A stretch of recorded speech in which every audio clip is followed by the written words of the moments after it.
It's too dangerous, man. You know, all last year, I was touring with arguably one of the greatest, if not the greatest, living comedian, Chris Rock.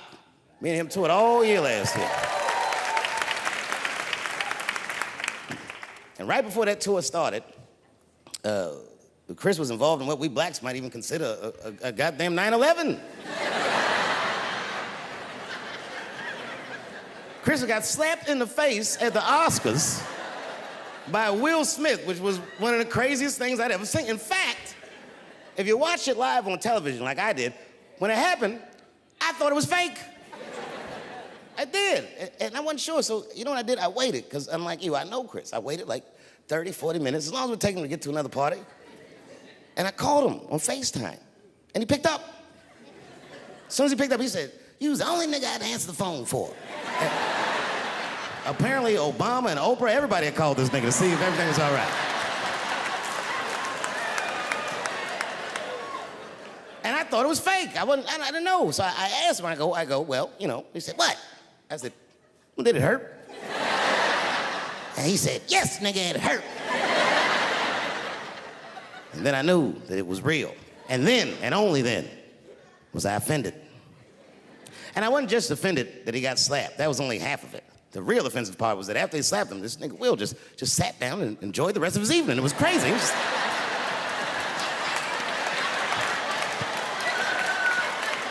the fuck is this? And then all year, we was touring, and I couldn't wait to see what he was gonna say in his special about this slap. And I toured him all year, but the night he taped his special, Chris was one of these guys, he's crafty. You never know what he's gonna say until he really says it. So I went to see him tape his special. He taped it right up the street in Baltimore. Now, you guys are from DC, so you know about Baltimore. We all know that through the years, DC has been through some very, very tough times. Sadly, Baltimore is still in a very tough time. Not everybody in the world really can understand the depth of Baltimore. Baltimore is so desperate that Tupac and his mother moved from Baltimore to Oakland for a better life.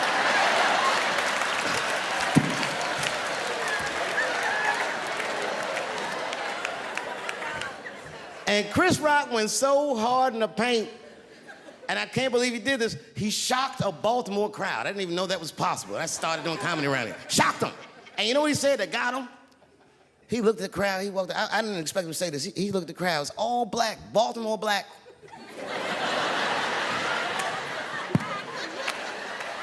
Even if you rich and black in Baltimore, you know them niggas is traumatized about something. And Chris shocked him, and this is what he said. He went to that crowd. He said, "I refuse to be a victim." And the crowd said, "Oh." And I was backstage looking like, "Nigga, watch the tape."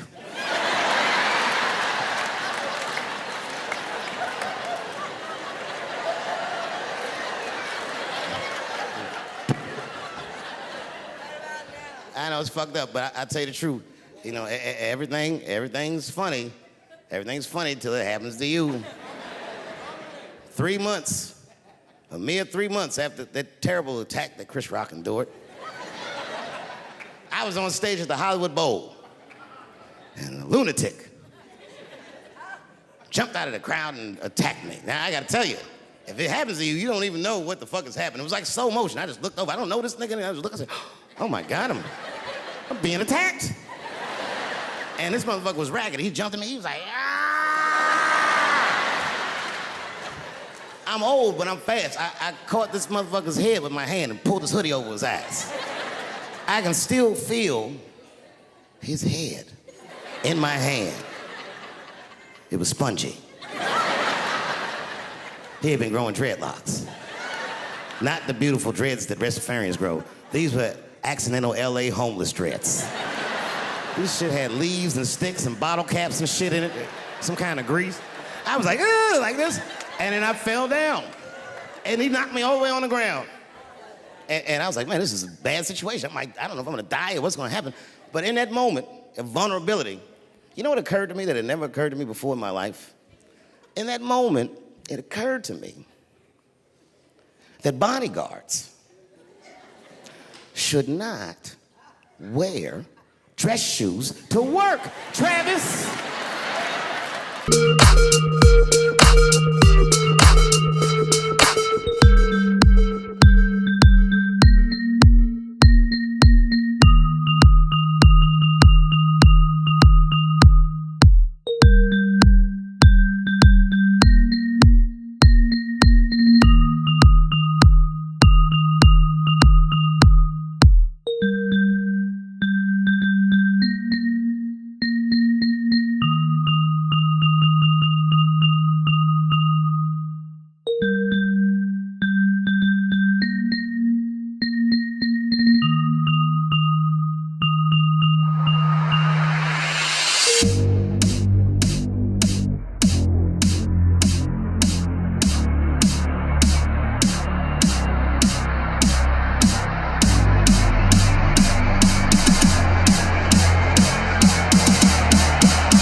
This nigga Travis came out slipping and sliding on some kind of beautiful loafer and fell flat on his back. Bop. I said, oh my God.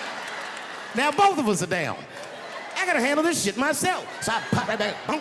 And then the kid that knocked me down, he popped out, boom. And we looked at each other and realized, at the same time, I was bigger than him.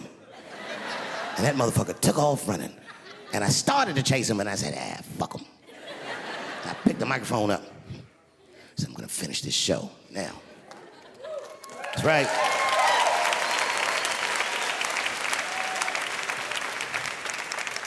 For 3 months before that, I'd been making fun of Chris Rock. And people would ask me all the time. They'd say, Dave, what would you do if you were Chris Rock and Will Smith slapped you in the face? And to this day, the answer is the same. Well, I don't know what I would have done. I've never been in a situation that extreme. But I do know now what Will Smith would not have done. And that is enjoy the rest of his evening. Man, listen. We gave that kid a good while. We was whooping his ass. Not we, I mean, I was on stage trying to think of a joke to tell, but they was beating this nigga up right behind me. Everybody could see it. Everybody could see it. And I'm sitting up there trying to think of what to say. And I'm tongue-tied. Me, of all people, can't think of anything to say. Look at my karma. Just that moment, of all the people in the world, Chris Rock walks from backstage, walks up to me in front of 20,000 people, grabs the mic out of my hands and looks at the crowd and goes, was that Will Smith? Man, motherfuckers fell out of their chairs laughing. I was standing there looking stupid. I was fucking furious, because I'm thinking in my mind, nigga, this is my attack. You got attacked 3 months ago. Now you have jokes? So I snatched the mic back from Chris and tried to get one off, but my shit did not go good at all. I didn't know what to say. I was just like, it was a trans man. And the crowd was like, boo. This is LA, we like trans people, boo. I know, I felt so bad. I felt so bad. But I know why I did it. You'd have to be there to understand, but man, when that guy tackled me, it was like it's like a movie or something. You gotta picture this. Picture a famous person you like. Every famous person you could imagine was at that show. It was like the biggest night that Hollywood had ever seen. And when that guy tackled me, he cleared the bleachers. I had to watch the tape afterwards to know this happened, but as soon as he tackled me, Jamie Foxx was the first motherfucker that jumped out of the crowd. He was wearing a white cowboy hat like he knew this shit was gonna happen to him.